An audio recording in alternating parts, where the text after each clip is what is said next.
Well, good evening, everybody. Welcome to another episode of Tuesdays with Story. I'm Daniel Parker, and I'm the writer and creator on a crowdfunded comic book called Angels Awakening. Still in fulfillment overseas. Again, hopefully it will be get out to everybody here pretty soon.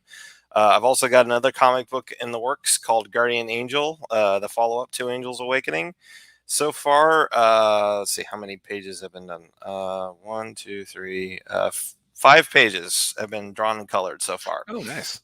Yeah, so we're moving along on that one. As soon as I get like the first about 8 pages done, I'll probably get the mailing list going at some point. I'll probably do that after Christmas. So, or probably after the New Year, somewhere around in there. Right, So this is an awful time of year to launch a book because people are distracted. Speaking yes, of, last week I launched a book. yes, yes. Starts Bobcat. So tell us about you. Tell us about your book. So I write the Confessions of the Magpie Wizard series, and I've got a rating on there now. Hooray! It's not completely abandoned. But I write a series of novels about that's the Confessions of a devil who turned human, but no, not really. No, I was always evil. No, shut up. No, you're an unreliable narrator. Um, it's very much in the spirit of a lot of fantasy manga mixed with a dash of C.S. Lewis and the Flashman Papers. So, just good times all around. And this week, book 2 is on sale for $1. If last week you picked up book 1 for $1, so good Yeah, time to get in on it. yeah. You've got great. Got some specials going on those first two books, and obviously they're Well, available on like first Kindle and. First book is no longer on. I was thinking it's kind of Oh, interesting it's how no. Okay. it's kind of interesting how Amazon handles that. You can, I'll tell you why in a second. It's like some interesting behind the scenes stuff. You can basically put your book on sale for one period, and that period can last up to 7 days, once per quarter. Uh, And the reason they do that is because there are different levels of royalty you can do on your sales. And what you can do is, I do the 70% royalty, which means that uh, I pay a little bit off of each book to pay for the storage, but it's like I make twice as much, so that's a good deal. mhm. Um, but to do that, you have to be charging at least $2.99. Well, when I put it on sale, I get 2/3 of that dollar. When if I was just actually charging $1, I'd get 33 cents a dollar, 35 cents a dollar. Uh, Well, the thing is, they used to not be wise to the gimmicks that people would do. I remember buying a Kindle book once about how to launch a Kindle book back before I actually had a Kindle book to launch, but that's neither here nor there. From like 2014 or so, and the guy's advice was like, "Holy shit, this is like the most the most game-breaking nonsense ever." It was like, okay, so you launch your book, and then but you launch your book, which is a paid book, as a free giveaway for the first couple of days, as Amazon allows. And that means that when you go back to being paid, you're way up there in the Kindle store, so you'll get more attention. It's like, yeah, now if you do a free book giveaway, you only count, they now count free books versus paid books very differently. And uh, sales on one do not constitute sales of the other. oh, Jesus. And he was like all sorts of gimmicks to just try to artificially boost your rank. Oh, man. So that whole limiting now, and it's basically like, imagine if you could make your book $2.99, but you were just perpetually on sale for $1. You'd be getting a higher royalty rate than you should have. It would always look like you were on sale, which would just be misleading. It's just good all around that they kind of stamp down on that.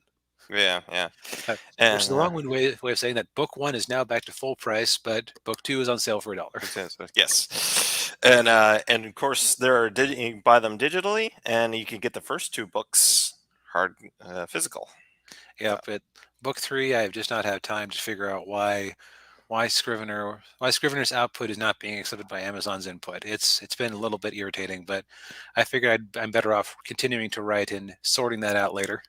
yeah, we will be patiently waiting.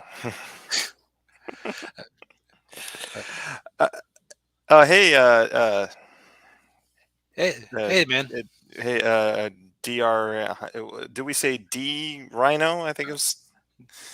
He said We either, said one. so D. Yeah, let's just do D right now. D Rhino. Okay, D Rhino.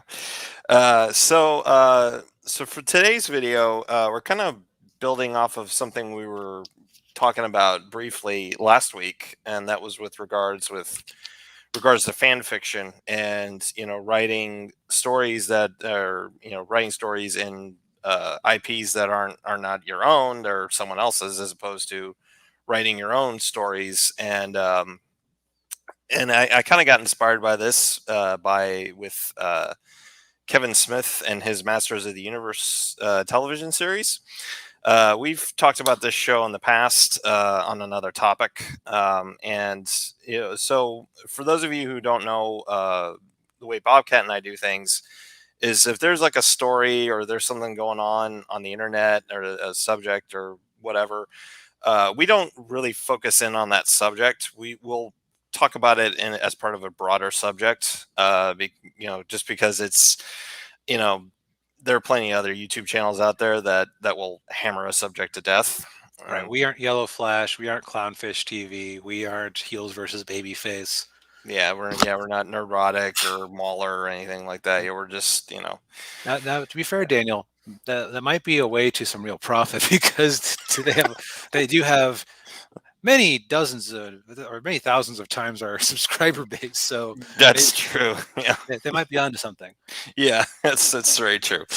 But anyway, it got me thinking about Masters of the Universe with regards to Kevin Smith, because Kevin Smith is actually a very well liked and well respected filmmaker.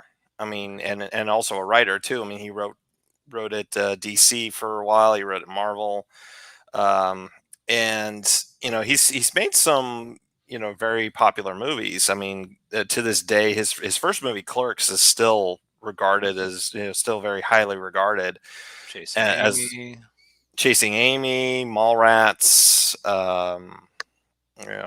What's Jay and Silent Bob, anything.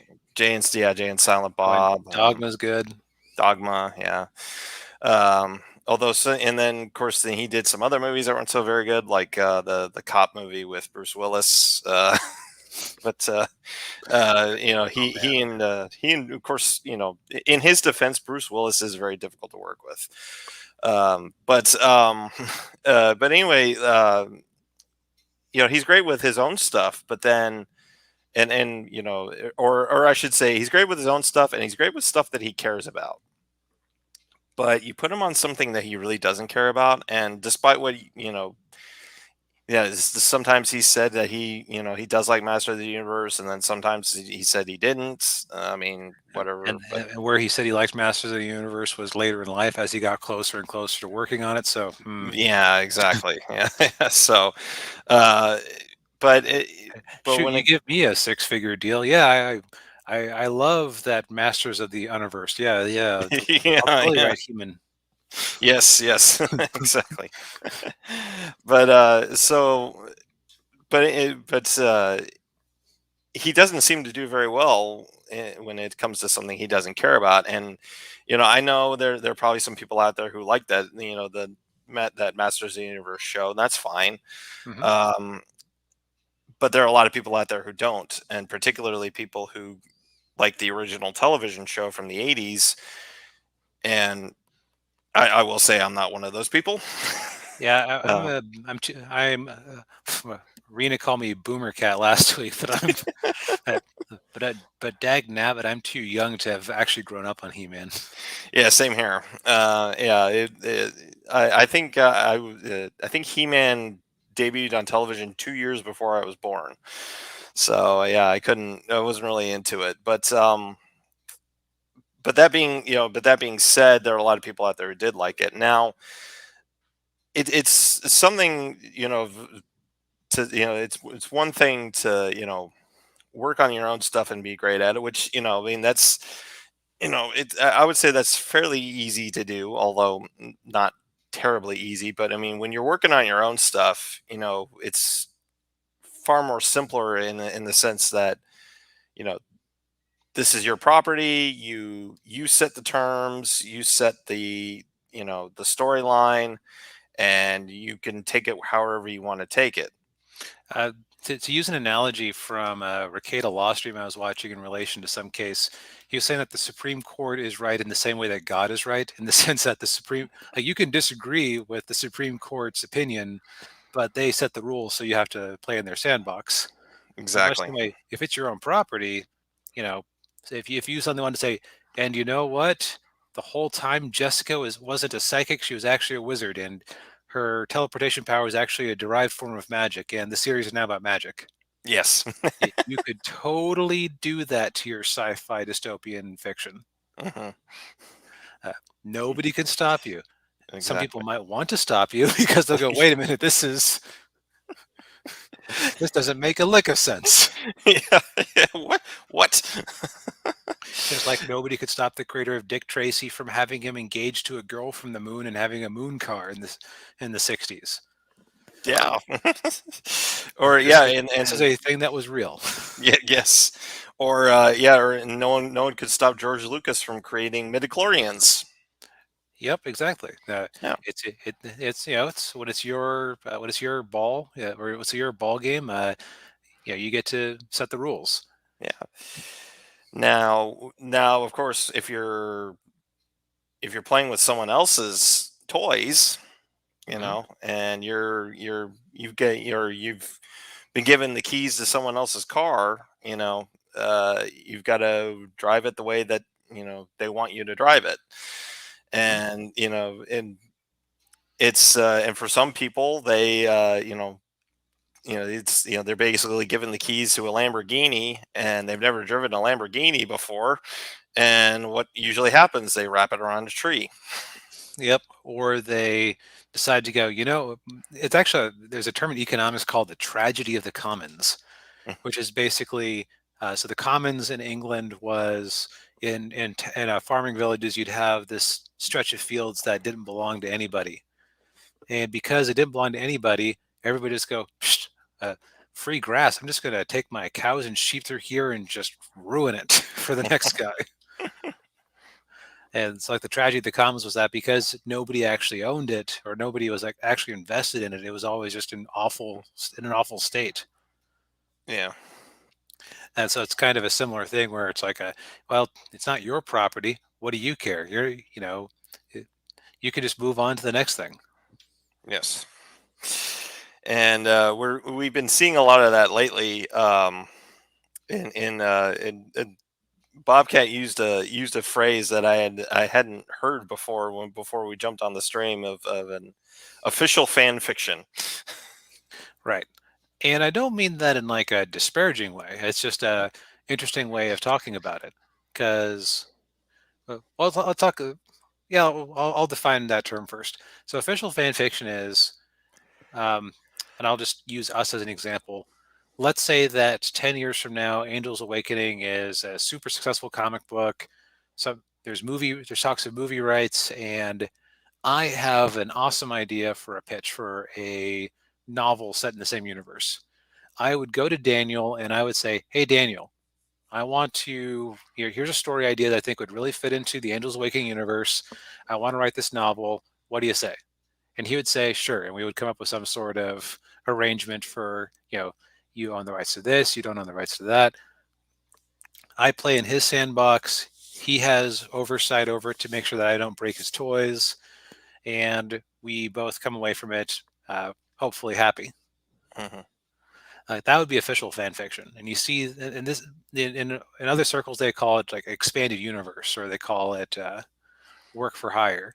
You see, Marvel and DC comics, uh, spin-off novels of movies, just things like that. Things that they always like to pretend matter, but you kind of know that when the next set of movies comes out, they aren't exactly going to be adapting Star Wars novels from the 90s or worrying about, you know, oh, but in this book, Luke said that he liked veal, but in this book, he's a vegetarian. Which version is going to go into the movie? Whatever version the director wants. Shut up. Exactly. I guess it'd be blue veal, but you know what I mean. Or green. Green veal, yeah. I'm still weirded out by that scene. I don't. Eh, Yeah. yeah. Let's focus on the blue milk. Better Yes. fan. Yes. Yes. Uh, Unofficial fan fiction is you basically going, I really like property X, and I want to write my own story with it. And from working with people who are having been a fan fiction author myself at one point, and talking with people who do it, there's a few reasons you might end up writing an unofficial fan fiction. You might just really enjoy the property, and it's a way for you to express that. Like, if you can't draw like I can't, then you can't exactly go make fan art. But yeah, you can write a quick fan story that people who are in the fandom might enjoy. Uh, you might see it as a practice for writing your own stuff. Like, okay, I don't quite get how to make my own world yet, but if I take this existing property that I know really well, I basically know the rules of it, and I can just play around in the sandbox and not hurt anything. Mhm. Some people also go, this fandom is really large. Like, there are people who make a ridiculous income off of fan works just by having a Patreon or something instead of charging for it directly. We call these people uh, flying very close to the sun, because Yeah. if the original property owner ever decides that you're whatever boost you give to their brand image is not worth you possibly invalidating their copyrights, then because that's a thing that can happen. You can, Mhm. yeah, if you don't defend your rights, the courts might say, well, I mean, you know, sure, you're going after this publishing house in Italy who started making their own Star Wars comics, but you let this guy, all these people on YouTube make their own Star Wars fan movies forever. So what's the deal? Mhm. Or you let these people make Star Wars fan comics on Twitter and you never bothered them. So yeah, you don't really have much of a leg to stand on. Yeah. So my favorite example of a company that's like it's like a tale of, oh yeah, yeah, one day they'll find a way to go after it. I think for right Mhm. now, by and large, the risk of being seen as stomping down on the fans outweighs the reward of protecting the copyright. Mhm. It's also different from market to market. Like in Japan, they have this whole thing called Dojinshi, which is basically fan-made comics that are officially sold at convention, or excuse me, unofficially sold at conventions and stuff. Now these can be of an adult nature, but they can also just be somebody making their own story in a universe, and it's seen as a rite of passage that people will just do this to practice. Right. Um, where there's nothing like that in the West, really. Um, so I think Mhm. like the dividing line is have you actually physically published it, or are you selling it directly? Mm. And like the tale of two 2000s web darlings is like a really good example of what happens when the parent company likes you versus hates you. So Rooster Teeth, boy howdy, are they lucky that Bungie and Microsoft likes them making really crass humor on the internet to advertise Halo. Yeah. Like, Yeah. can you imagine a modern, uh, you know, I'm not even going to say the modern Microsoft. Can you imagine any company putting up with the type of really like not politically correct humor that Rooster Teeth put into their early seasons? Just like, yeah, we love these guys. Yeah. We totally want them being our brand ambassadors. I mean, Red versus Blue is why I ended up getting an Xbox. So I mean, it worked. Yeah. Uh, but so and they built a whole empire out of it. Now that empire's fallen apart, but Mhm. all the founders got out with millions of dollars. So Yeah. Yeah. They were smart. But yeah, and I will say, like, sometimes companies will kind of embrace fan fiction in some instances. Like, I remember a few years back, this God, this was maybe 10 years ago. Well, maybe not, maybe like 8 or 9, where Paramount actually with Star Trek, they had a contest where you could write a fan fiction short Mhm. story in the Star Trek universe and submit it, and then they'd actually publish it. Oh, that's cool. Yeah. And I thought about doing that, but then I went, I didn't really feel like it.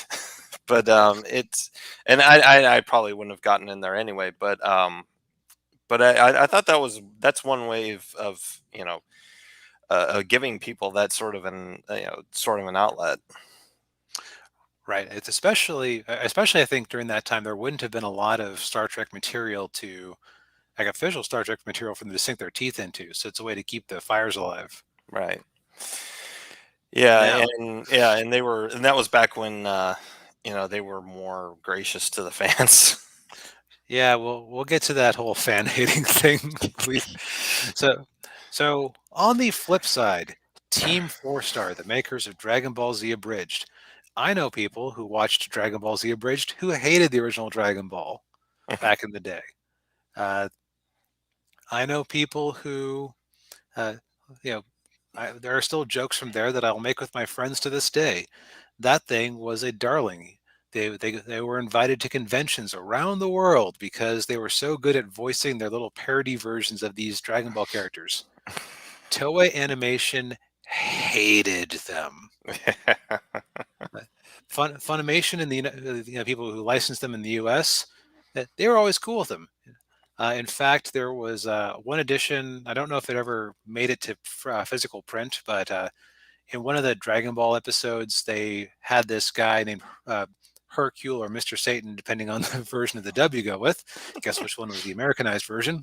But uh, he went out there and he was like a fake wrestler who took credit for the Goku's uh, victories, and he made like a little movie portraying it. And as a little joke, they brought in the Team Four Star people to dub the voices of their characters were represented there, which is like that's a cool little thing. Yeah. Toei said no, redub it, and now if you buy any version of it, um, that it's now just other voice actors. Yeah. Like I am halfway convinced that them being PO'd at Funimation is why it took more than a year for them to get the rights to Dragon Ball Super when that came out. Yeah. Uh, I have nothing to base this on, but it's a strong suspicion that it didn't help. Yeah. Yeah. And in the end, they kind of had to, you know, which was making them more money, supporting a little group of fan artists who just edited stuff online, or Toei Animation, one of their biggest licensors. Uh, If I'm Funimation, I gotta back Toei Yep. because uh, even if you think that it's fair use, even if you think that it's fun, it's nope. Sorry, Yeah. they have the rights to it, and they could pull the rights from us if this keeps going. Hmm. Yeah, it's yeah, you gotta go where the money is in some cases. Yeah. It's just the way the world is, and as fun as some of that can be, it can, come back and bite you. Yeah, and the kind of the last note on unofficial fan fiction is that it's always dangerous letting somebody else be your advertising and PR department. Uh-huh. Like the YouTuber your boy Zach, aka Comics Matter, aka Diversity in Comics. I remember watching some videos from Comics by Perch last year where he said, "Yeah, you know what? To a large extent, your boy Zach is DC's marketing department." And like you laugh at that, but Yeah. think about how many comics of theirs he reviews. Think about how many commentary videos he does about the state of their comics. Think about how often he'll do little community posts about a comic he's reading, and then think how much reach he has versus the official Twitter, Hmm. especially people who would actually buy a comic if he said it was good. Yeah. Yeah, it's and another example of that is with heel versus babyface doing his reviews of Batwoman. Hmm. It's like I'm convinced the CW is keeping that show on the air just to slowly kill Az, or just watch him slowly losing his mind. You know?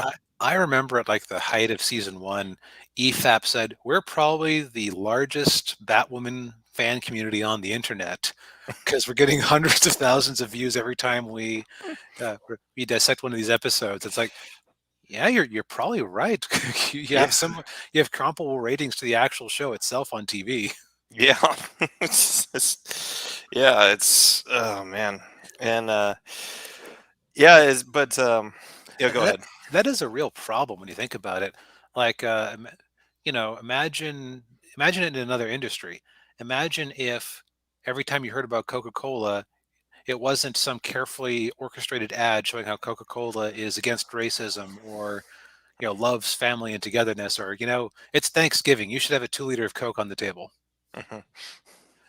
If instead every time you heard about Coca-Cola online, it was somebody making a video about how bad it is for you, or God, they changed the formula and it's trash, and the only response they had on Twitter was the official account going, "Oh well, we've had the same formula since when we switched over to corn syrup. So no, that the formula hasn't changed.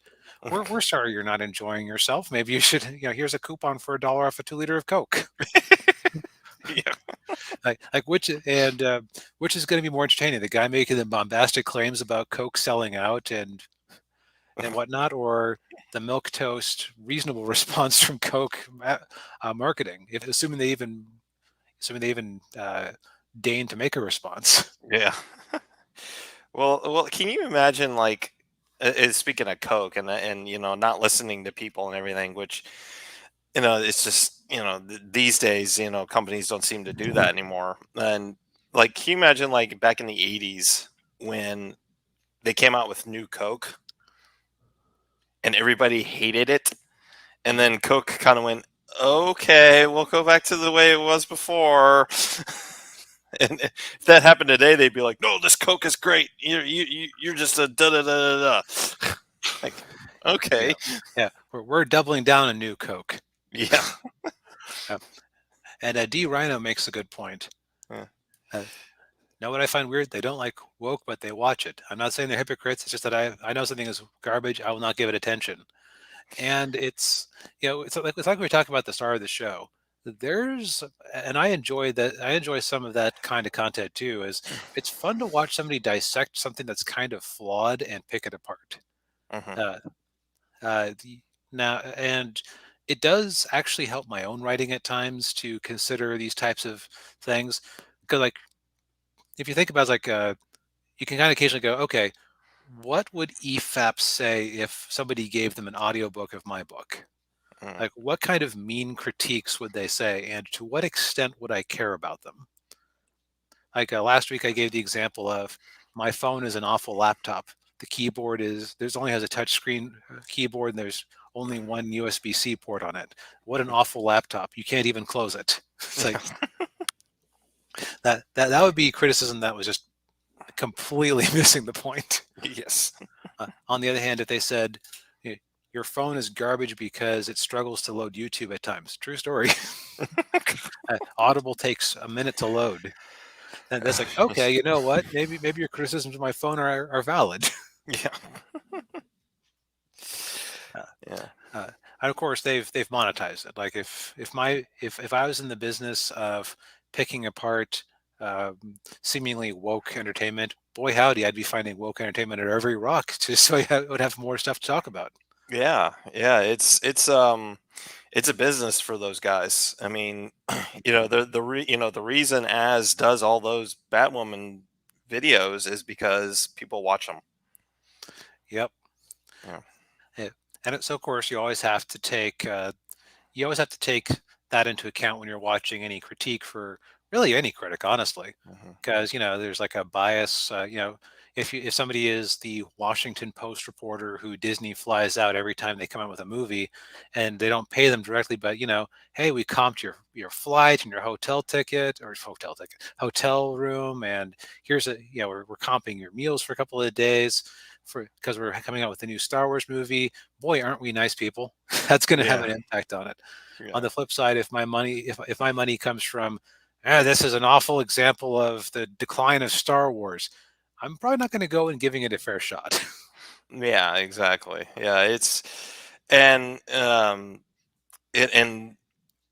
yeah, and I'll use an example too with Shang-Chi. I watched that last night um for the first time, and it's you know, when that came out, everybody was talking about how great it was, and oh, it's this, you know, like what's his name, John Campia, saying Mhm. it's, oh, it's just it's amazing, it's a Shakespearean tragedy, and da da da da, and it's a Marvel movie. Right, and on the other side, you had people going, this stupid woke movie, and it's badly written, and the main star is a jerk and an idiot, and da da da da. It's a Marvel movie. It's a Marvel movie. Yeah, yeah. That was. I mean, I don't. That movie wasn't woke at all. At least I didn't pick up on. There might have been a couple of lines here and there, but I mean, other than that, like it wasn't. I didn't find it woke. It wasn't horribly written. It's just. It's a Marvel movie. It was your standard, you know, Marvel origin story movie. You know, Hmm. nothing. You know, nothing. Not good. You know, not great, but not awful. Yeah, it's why you don't want to get caught up in a in a fan bubble. Yeah. Uh, Speaking of getting caught up in a bubble, let's talk a little bit about official fan fiction. So, Yes. so, uh, yeah, we've run into the troubles of unofficial fan fiction, which is basically you have people doing whatever the heck they want with it, and you, as the company who owns the property, has minimal options because it's like, well, do I sue them into the ground for making My Little Pony searches on Google NSFW no matter what you try? Yeah, who would I even sue for that? Yeah. Do I go after everybody on Fur Affinity and DeviantArt? Uh, uh, d- uh, I'm low on options here. Yeah, yeah. Uh, Flip side, if I'm if I'm Hasbro, we'll stick with My Little Pony here, and I decide I want to license out. Yeah, it's like when you have that kind of property, most of your money is going to come from merchandise of some sort. Like the shows is very rarely the main money driver. Often those are made at cost or at a loss because that's basically free advertising for your toys, video games, comics, and whatnot. Mhm. If I'm Hasbro, I'm not going to let. I'm trying to think of a name that is kind of derogatory, but also not actually adult. Um, yeah, I'll just be nice about it. You're not going to let Fluttershy for Life 54 uh, make a romantic comic uh, with her and I don't know their dragon sidekick or whatever. You're going to go, wait a minute, no, let's keep this kid friendly. That's our brand. That's not what it says online. I don't care what it says online. Yeah. Online is different. Like, we don't approve what happens online. Yeah. We approve what we publish with our name on it. And Yes. you're going to tell a family friendly story about diminutive horses. Darn it. Exactly. Yeah, yeah, yeah.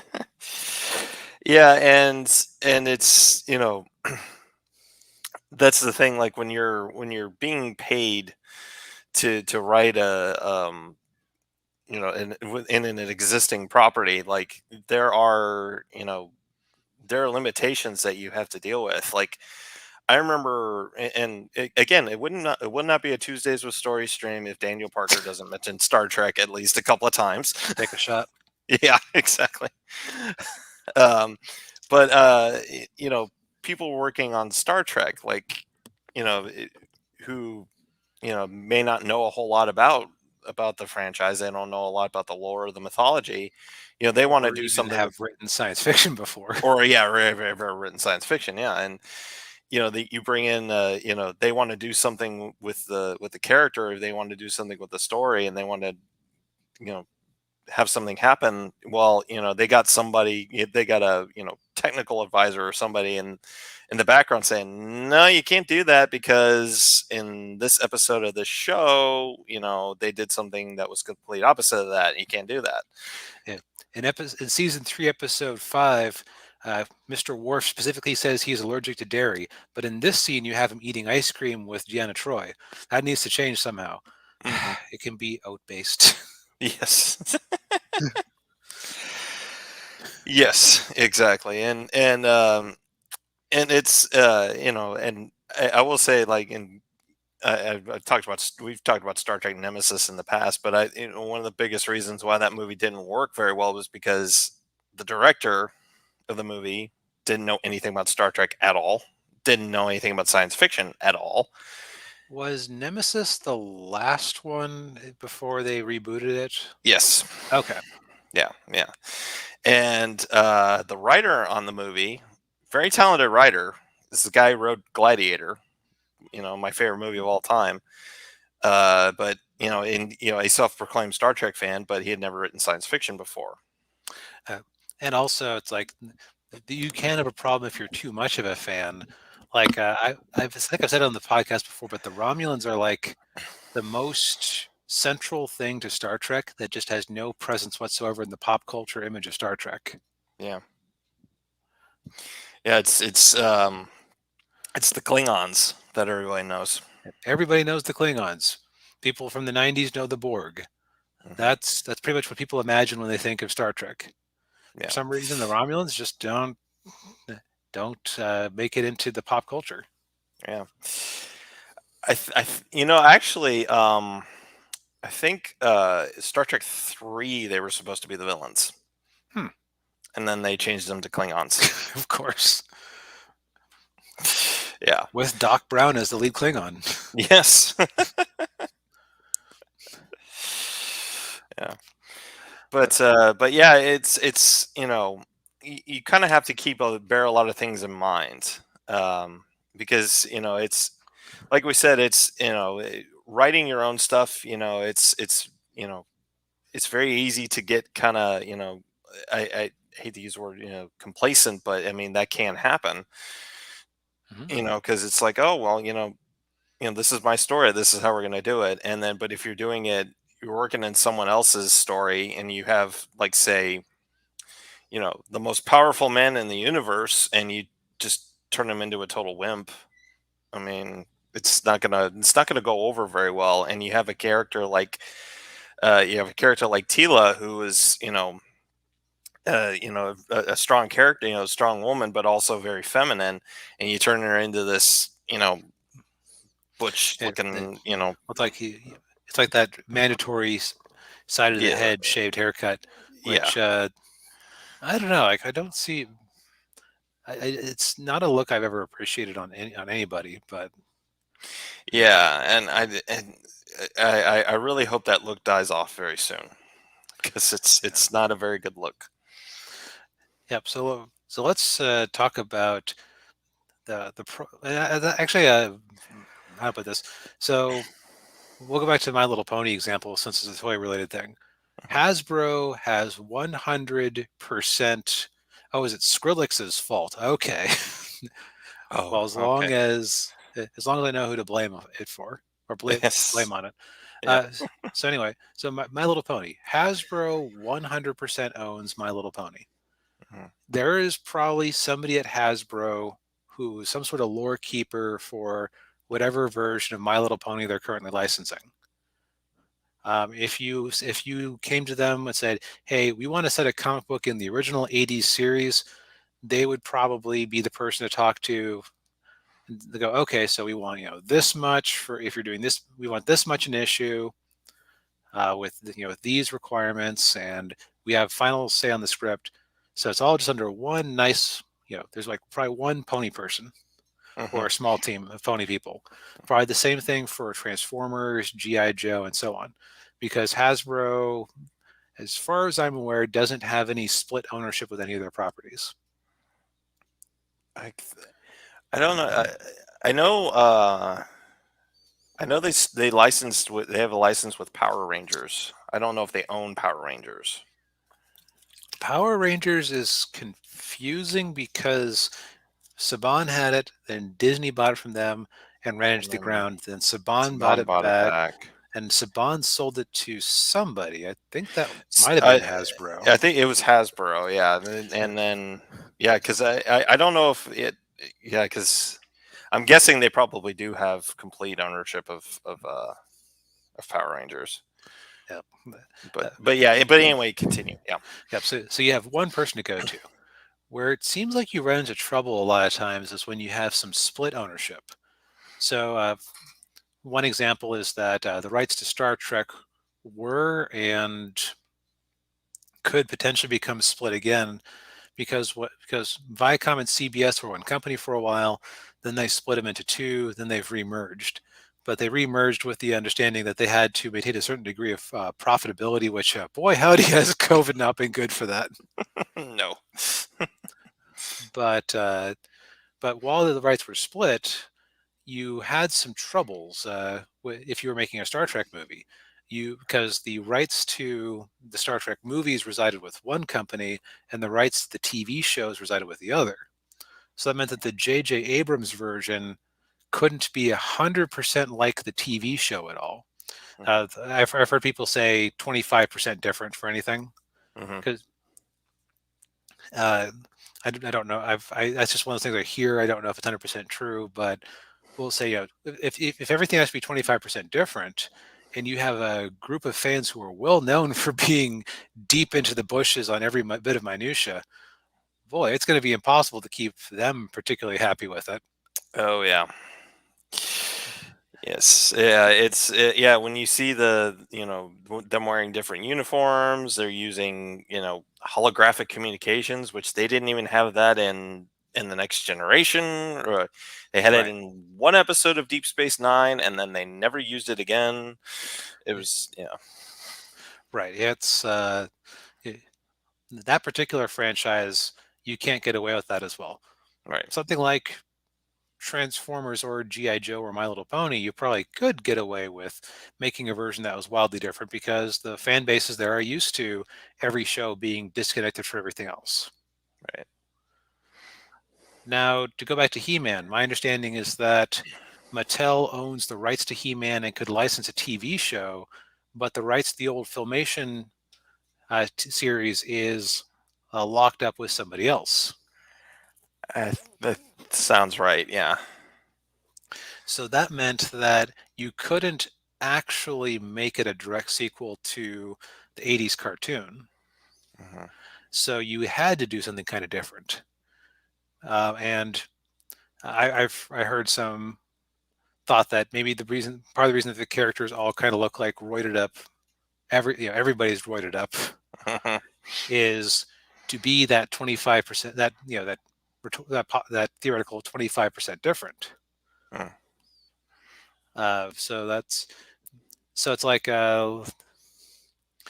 but that's getting into but that's getting into like the problems of it is like so let's say that we're told, for some reason instead of Kevin Smith they lose his number and call us instead to make the uh that He-Man show.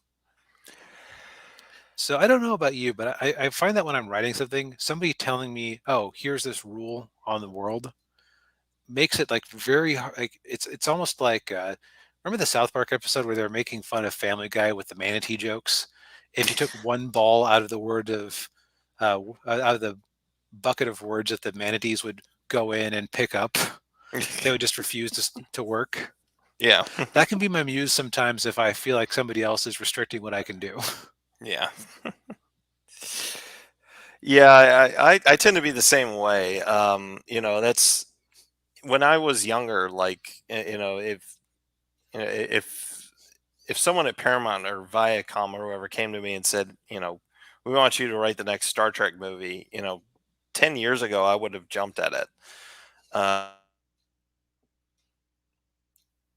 Oh, you froze.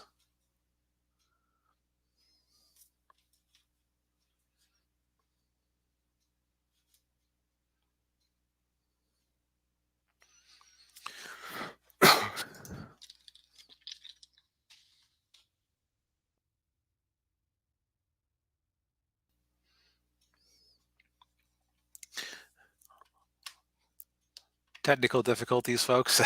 Go ahead and bear with us, please. An alligator must have bitten his line. All right. I guess I'll kind of jump into it a little bit. So, the trouble is that it is. Oh, and now he's just totally gone. Oh well, we'll do it live. Okay. He thinks it's his computer. He'll probably reboot and be back on in a minute. So, I'll just carry on.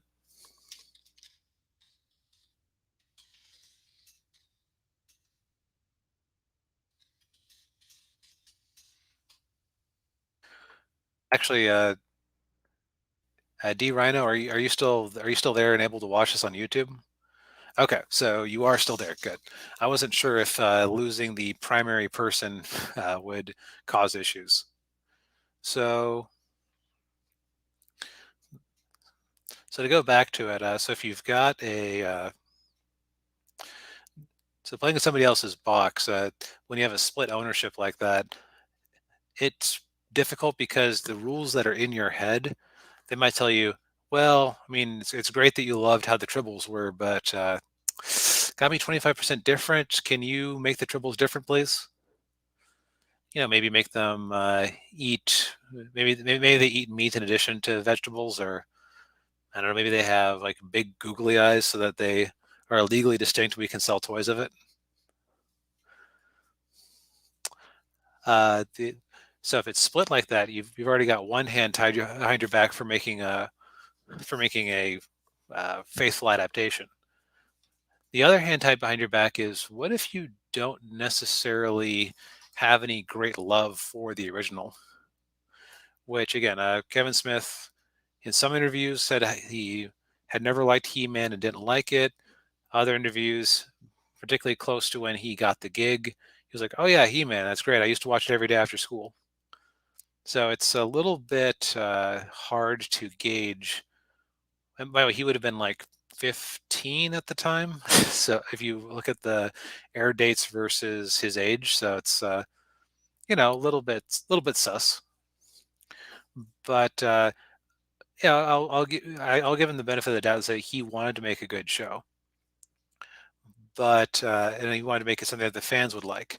But if you don't really know what the fans like and you have to be 25% different, then you got some issues. So, because again, and this is something that's kind of interesting about why would people make fan fiction? Why do people make these extremely elaborate fan creations for various things? Like watching people who are into Hololive. Boy, there are so many animatics, animations, millions of pieces of fan art by now, I would have to think, of all these characters. And now some people do it because they figure, hey, if I draw this, then people will show up. Okay, I'm back. Hey, welcome back. So my computer just completely locked up on me. So sorry about that. No worries. I was just talking about how making something that's true to an original thing is hard, even without. Like Kevin Smith was operating under two disadvantages. One being that he wasn't necessarily the biggest fan of the property to start with, but also if you do have that kind of split ownership, then you're not going to be able to make something that the fans are. You can't make something 100% what the fans want. Yeah, exactly. And it's it's a balancing act between the two things, and I fully recognize it, but it's at the same time, I mean, you do have to be somewhat respectful of the source material. Right. It comes And back to the money. Where's the money coming from? right. Like they've revived He-Man. This is the second round of He-Man revivals. There was actually, I guess it was a That's '90s third. He-Man cartoon Yeah. that was different. So you had the original He-Man, New Adventures of He-Man. Then there was a Toonami He-Man, and I guess this is take 4 on it. Okay. Um, None of the other versions of He-Man have hit the same cultural relevance as the original. Yeah, it's yeah, and you go back and you watch the you know, if you ever watch the Toys That Made Us, there's a documentary about it where they're talking about He-Man, and yeah, the height of He-Man's popularity, like they were making, you know, bank on those toys, and then of course, and the one I'd say around 86 or 87, that's when it really fell off, and that was when the live action He-Man was released, the one with Dolph Lundgren. That And one of the funny things about that He-Man cartoon, the Kevin Smith one, is that it's like people going, "Oh, that's the version of He-Man he actually watched as a kid," because the show has all these references to that Dolph Lundgren movie. yeah, yeah, yeah, and you know, it's very, you know, it's very easy to kind of dunk on Kevin Smith and all this stuff, but I guess what we're trying to say is, like, if you're going to, I kind of try to wrap it up, I guess, but if you're going to if I can spit the words out, um, work on someone else's property, be prepared to, you know, at least have knowledge of it, have knowledge of the rules, and know the characters and the lore, and have some respect for it, have some respect for the fans, and just, you know, be very careful. Yeah, it's also like how to put this. We talked before about how, like, if you're gauging how expensive it is to make your own of something, it's like a book cheapest, comic book next tier, cheapest visual medium, then some sort of live action film, animation, and then video game.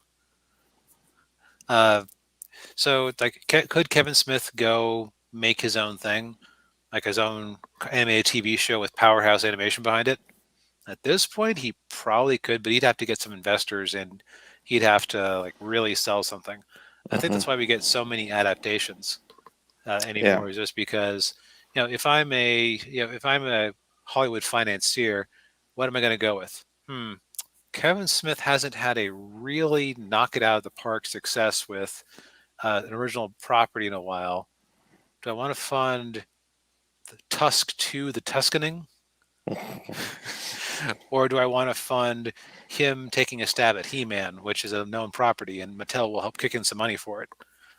Like, from an investment perspective, it sounds like a match made in heaven. But I don't know, maybe Tusk 2, The Tuskening, he actually comes up with something really creative and cool that catches on.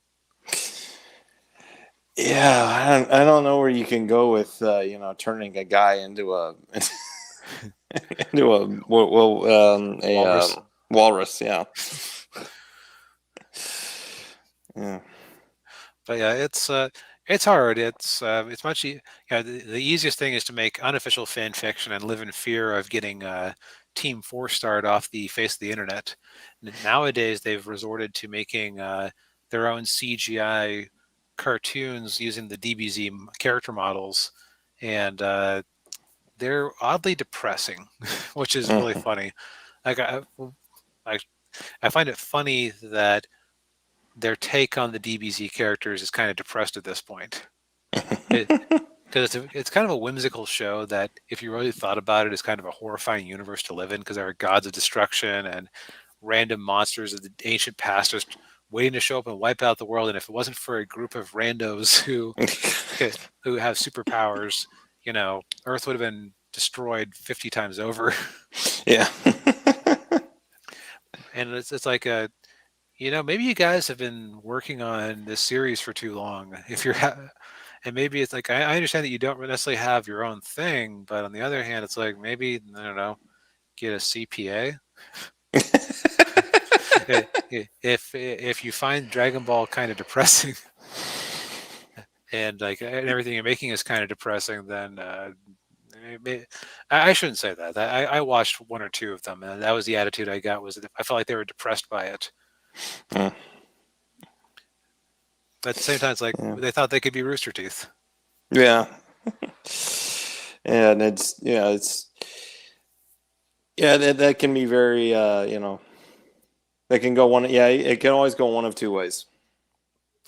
Yep. Well, we're kind of getting near the end of the show. Does anyone have any questions for us? So your D Rhino made a comment earlier while you were having technical difficulties. Just work on your own stuff or do a crossover where both parties follow the rules of the other. Makes things a lot easier, but to take on something established, there's so many routes. Mm-hmm. Yeah, it's something I've been thinking about lately. There are some properties where it's actually kind of hard to figure out what would be fan pleasing. Mm-hmm. Like say take Star Trek. We'll take just because that's so there are people, and you're more of a Star Trek person than I can, so you can verify this. Mm-hmm. I would bet you that there are people who love the original '60s show, but hate everything that came after it. Mm-hmm. There are people who think the '60s show is a weird anachronism, started with the next generation as kids, and love that 20-year stretch, even with the bumps. Yes. There are people who started on Voyager and they love the weird, uh, and they love its weirdness, and uh, darn it, they like that best. There are some people who might have had to retake chemistry during the summer who started with Star Trek Enterprise, and they likes the scenes where the people have to strip down to rub each other down with disinfectant. Yeah. How do you make a Star Trek that would please all those audiences? It's like, do you just make something? Like I think J.J. Abrams did.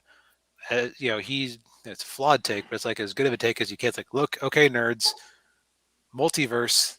This is different. It's going to be different. Mm-hmm. Please just accept it. Yes. And I think it's like why we're to go back to He-Man for a moment. I think that's where a lot of the disappointment was with He-Man was that they kind of built it as though it was going to be a direct sequel when they never had the rights to make such. Mm-hmm.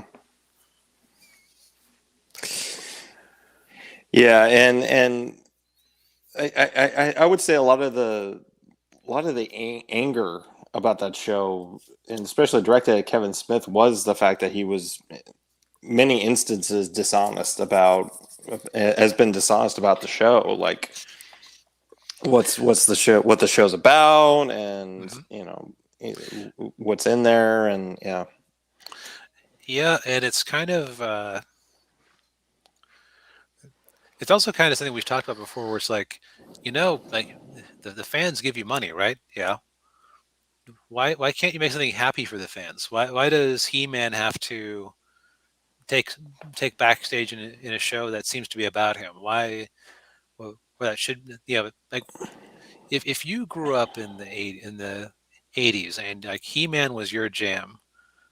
Let's be honest. If you're still talking about He-Man in the year 2021, you probably wanted to just have a good old-fashioned adventure, maybe with some better visuals, with He-Man punching out Skeletor. mm-hmm. From everything I've heard, Masters of the Universe Revelations is the type of thing that you wouldn't want to start with. You'd want to you have like a season of straight down the middle He-Man adventures, and then you go in this deviation direction once you've like established some trust. Right. Yeah. Which is kind of what going to another Netflix show. That's kind of what the Voltron show did. They kind of established the trust of the old Voltron fans with some of the early episodes, and then they kind of took it in this other direction, and then of course the other direction didn't really work. But it was more pleasing of the old fans than the He-Man show was. Right. Yeah. And I think the other thing is that they kind of, how to put this, quite often it seems like I was talking about the executive, or if you're the Hollywood financier, the logical thing to do is, oh well, it's He-Man, so that's a sure thing. And then the people behind the show go, great, we're going to expand the fandom of He-Man. Uh, and so we're not going to make this strictly for the fans. And it's like, wait, what? Says the Hollywood financier. The whole reason this was a safe bet is because we had a built-in audience. Yeah. Uh, no, just having a name that people have sort of heard of before isn't necessarily going to make them check it out. You kind of need the people who like, oh man, remember He-Man. Yeah, I watched it a few times when I was 6. Oh man, this new cartoon is great on Netflix. It's totally the grown-up He-Man. Grown-up He-Man, you say? Okay, I'll give that a shot. You want the fans out there being your evangelists. Yeah. Yes. Yeah. You want them praising you, not cursing you. And yet it seems like so often anymore, and I think I've talked about this before, where I think because the Hollywood financiers go, established properties only, please. I like sure bets. You have a bunch of these creators, like I'm sure Kevin Smith would rather be making his own animated movie based on his own ideas. Yeah. I bet Ryan Johnson. You give him his own budget, and he makes a pretty well beloved movie. Yeah. Instead of playing with someone else's toys. Yeah. I mean, I will say Looper was pretty good. Yeah, I remember enjoying that. Yeah, and I haven't seen Knives Out, but I've heard good things. Yeah, it's pretty all right. I would have. I know me. I know my biases. I would have liked it better if it hadn't been the guy who I feel killed Star Wars. Yeah, that's very true. That's kind of why I stayed away from it. It's hard to cut. It's hard when you have that opinion to not come into something hating it. Yeah, exactly. Yeah. Well, I think I think we're out of time, and we've kind of talked this topic pretty well.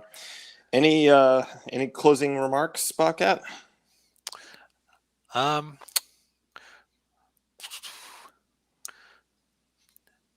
the nice thing about writing is that unless you're doing a paid gig or just doing a fan fiction for the heck of it, the fun is you don't have to play in somebody else's house. All you need to make your own house, you don't need a bunch of lumber and land and nails and stuff, or whatever goes into a house. I'm not a carpenter. All you need is a browser and Google Docs, and you can get started for free. So it's you're usually better off just making your own stuff. I would agree wholeheartedly. Yeah. On the other hand, if somebody wanted me to write a Marvel comic, call me. I'll totally change. Yeah, no, screw independent comics. I've never backed anybody on Comicsgate. No, go away. I'll totally write all the Ms. Marvel comics you want. Just pay me. Yeah. Yeah. And to go back to what I was saying before my computer froze on me, if somebody asked me 10 years ago to write for Star Trek, I would have said yes, but today, no. Yeah, right. I think it's because we all get the idea that we'd go in there and it'll be the fans making the perfect fan thing for fans, but you'd have to go through so many levels, like even people who seem to have, like, I would say that Kevin Smith had good intentions with that story. Mm-hmm. He thought he was writing something that was going to knock everybody's socks off, and it did, but just not the way he was hoping. Yeah. Yeah. All right. At least at the very least, he swung for the fences. Yes, exactly.